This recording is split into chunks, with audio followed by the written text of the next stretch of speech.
today we have Mike Kolatski, and he's going to chat with us a little bit about security and where he got into security and where he's gone with it.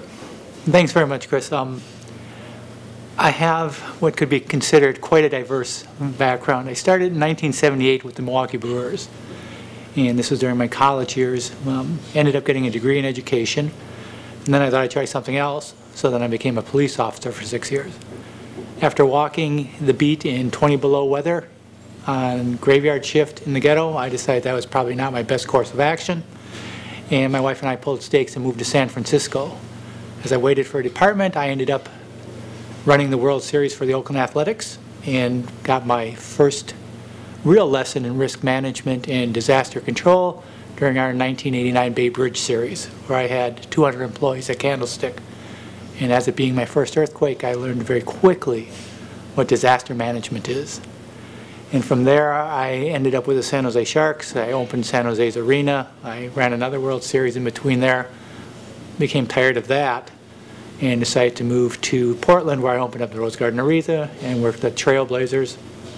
After 9/11, a group of us was hired to run the U.S. Open Tennis Tournament for 2 years and to be the conduit between the New York Fire Department, New York Police Department, and all other dysfunctional agencies that never want to work together. Continued up the line, came up to Seattle here, and became the security director for the convention center, where again, nobody told me the WTO was right around the horizon there. And got my great chance there right now to work with all those organizations to understand what disaster management, contingency planning, business continuity really was all about from that angle. I then became the security director for the city of Seattle for 5 years and was able to work with them to help build their EOC, to put in the security systems there. And I'm now with the Fred Hutchinson Cancer Research Center, where I'm the security manager there for our 14-acre campus. Wow. Mike, can you go back into your history in security and pull out something that was of great interest to you that we could learn from? The greatest thing was as we became more customer-oriented. I think historically, security was always you do it my way or you do it the highway. And we are door rattlers, we are siloed, and we really had no return on value for the bottom line for the business.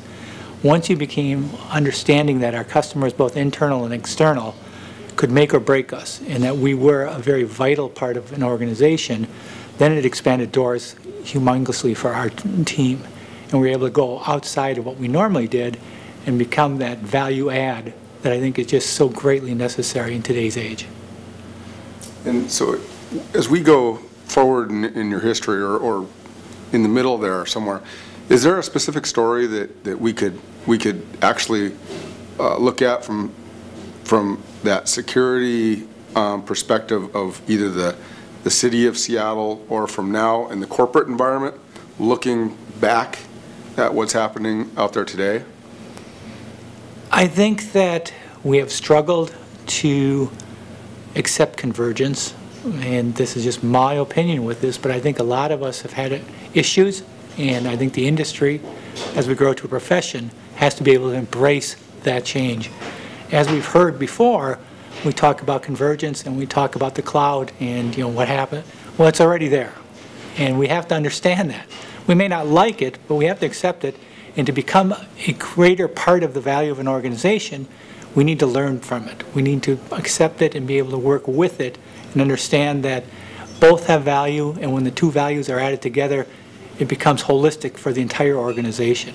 I think the city of Seattle is seeing that as I got more involved with much more than I should have probably, but making them understand that there is that return, and that the city then started to embrace that and say, you're right, you're absolutely right. Bottom line, it works for us, but it also makes our employees and our value to our city customers that greater. Is there any parting wisdom that you would give the audience out there from a veteran security professionals standpoint that we could all leave with today? I think that we have to move from the 20th to the 21st century. And by that I mean the security professional in the 21st century must learn the business aspect of organization. They must continue to educate themselves, not be afraid of what they don't know, but to take that as a challenge, to learn what they don't know, and then to expand upon that so that everyone is continually going forward.